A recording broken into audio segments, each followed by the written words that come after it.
Hey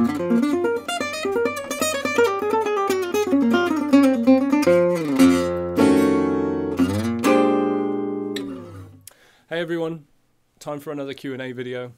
I hope you enjoyed the last one if you saw it, and I apologise if your question wasn't answered in there. I've got a huge list of questions to answer. I'm going to just slowly get through them, and I'm not putting them in any particular like chronological order or anything. I'm just trying to select, you know, a handful of questions that work well together for each video.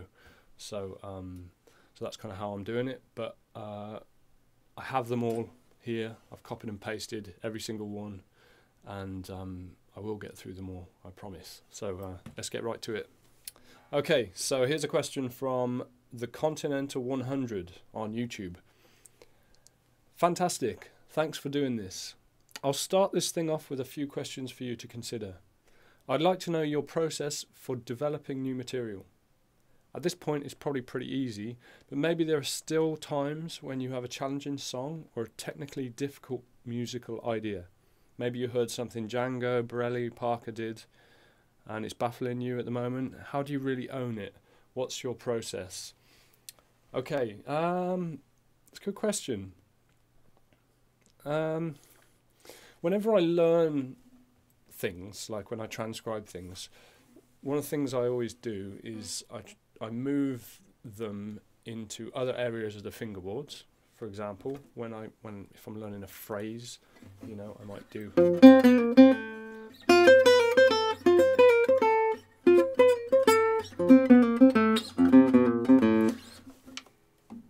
where that works, where the fingerings feel natural in other areas of the fingerboards, and then different keys as well.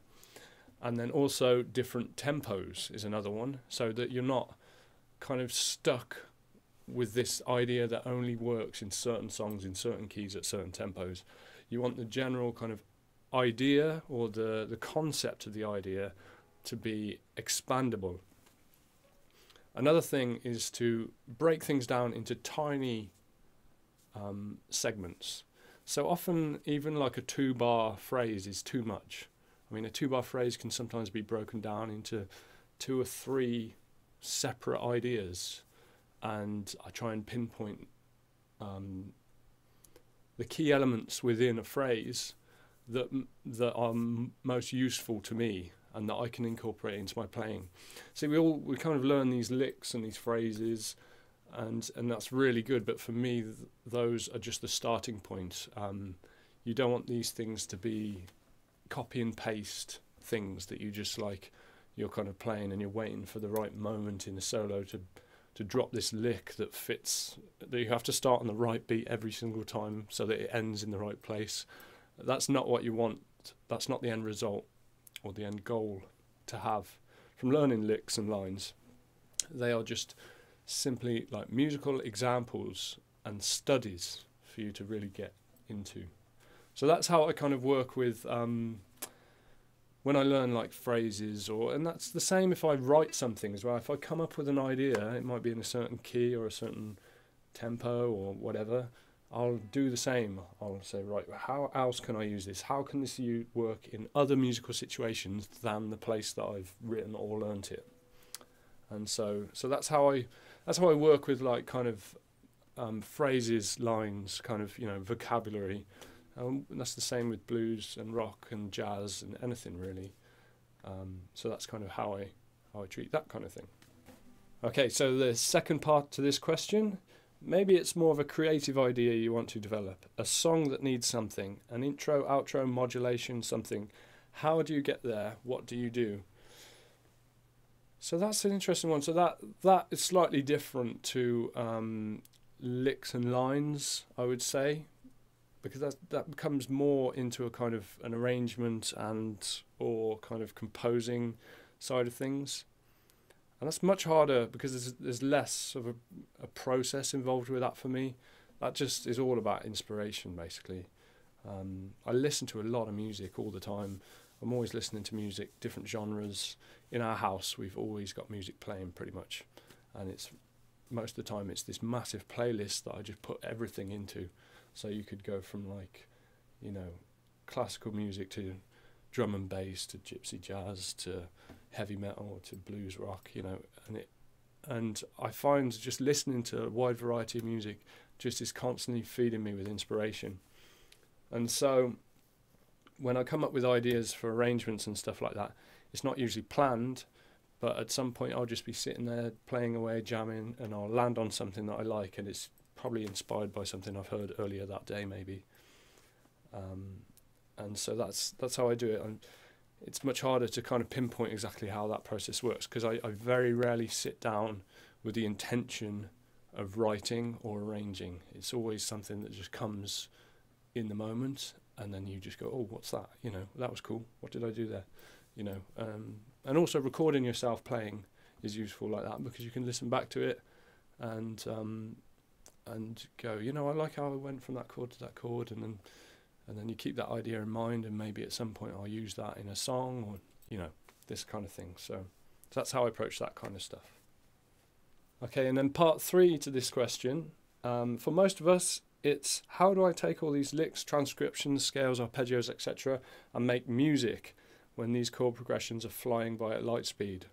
How do I get to the point where I flow, where I'm singing with my fingers in a way that's impossible through voice? Do you always have the changes firmly in mind? Or is it more like driving, where you're doing it mostly subconsciously because you've done it before? If so, how did you get there?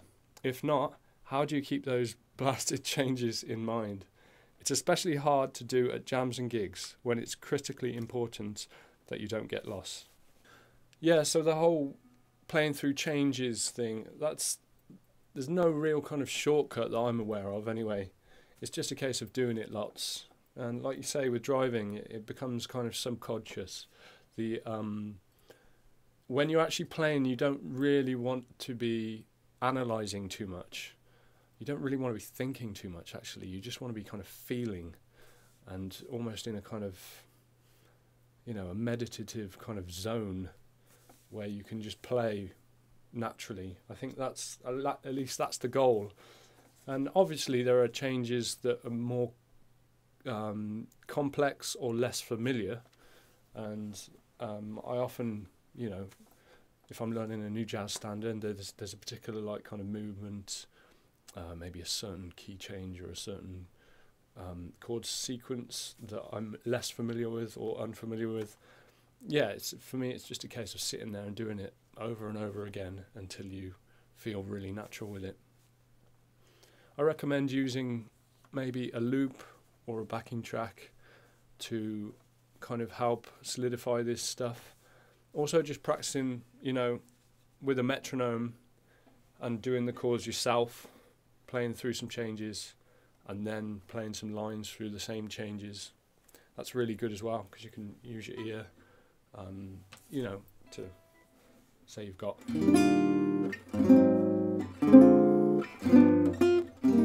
then break that into lines.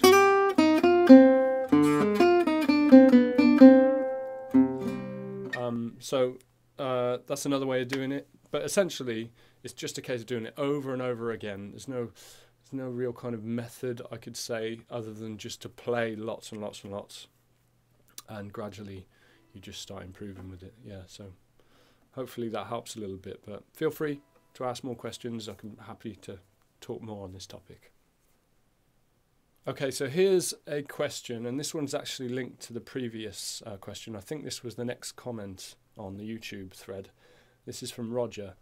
He says, "Hi Remi, firstly, thanks for taking the time to do this. My question, a bit like Randy's second question, is about melodic flow when improvising. For example, the videos you did of Embraceable You, T for Two, Mean to Me, etc. Are you thinking of the melody and sparking off that, or the chords, or both? I guess it's like walking or breathing for you, but any tips on how to develop the skill of melodic improvisation that you do? Kind of Django meets Bird." Yeah, so I kind of think of music generally as having harmony as the foundation. I think it was Django who said harmony is the mother of music, and if that's the case, then I would say rhythm is the father of music. And when you put harmony and rhythm together, you end up with melody, which could be the kids. And so melody kind of sits on top of the harmony, but when you're soloing, you are creating the melody. The solo is the new melody. So fundamentally, I kind of think in harmonic terms. However, jazz standards, the melodies that are created in standards, are often really nice lines that tie the harmony together. And I think it's really good to kind of have that in the back of your mind as well, because being able to reference the melody, quote it, or hint at it in a certain way in your playing gives a nice continuity to your improvisations. They all make sense. It's not just a series of unrelated licks. It becomes a kind of a topic that you're expanding on.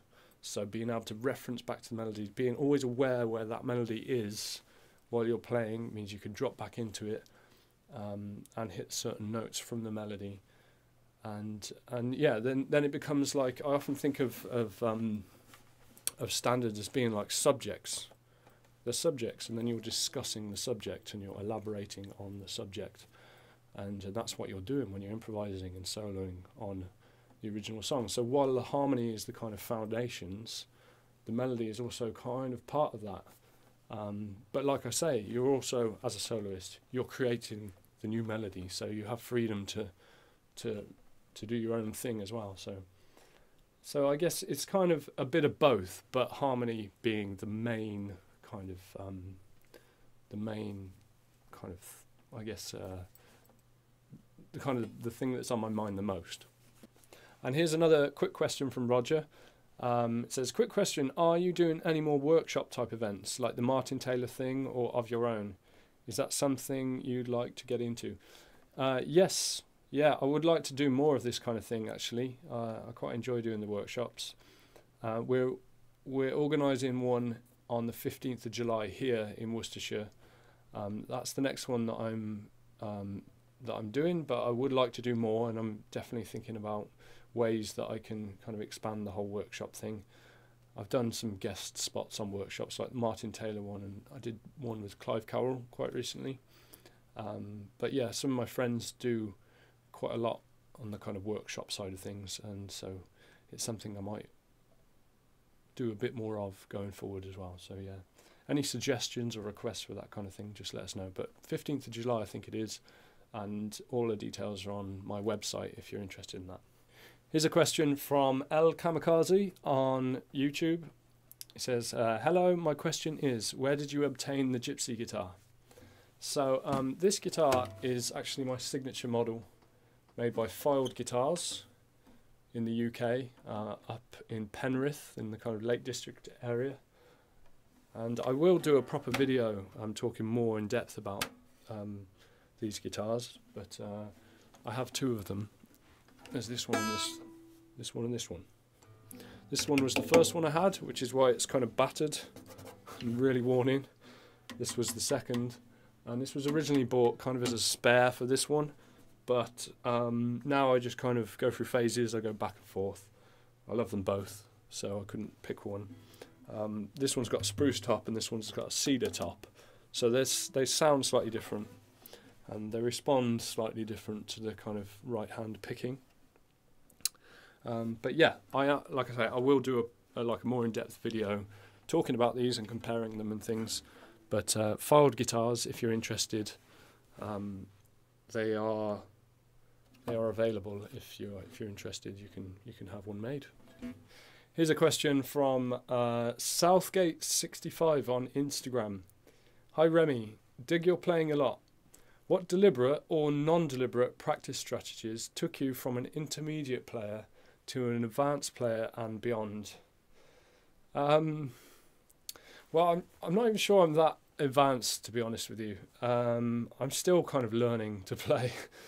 It's all a work in progress. I'm kind of a student of the guitar, really, and I don't think that will ever change. But in terms of kind of strategies, I don't have anything anything particular other than playing a lot. That's the main thing. I don't know of any shortcuts, and actually I wouldn't want any shortcuts because I love playing. So I play every day because I love it, and if you do that every day, gradually you start improving and learning new things.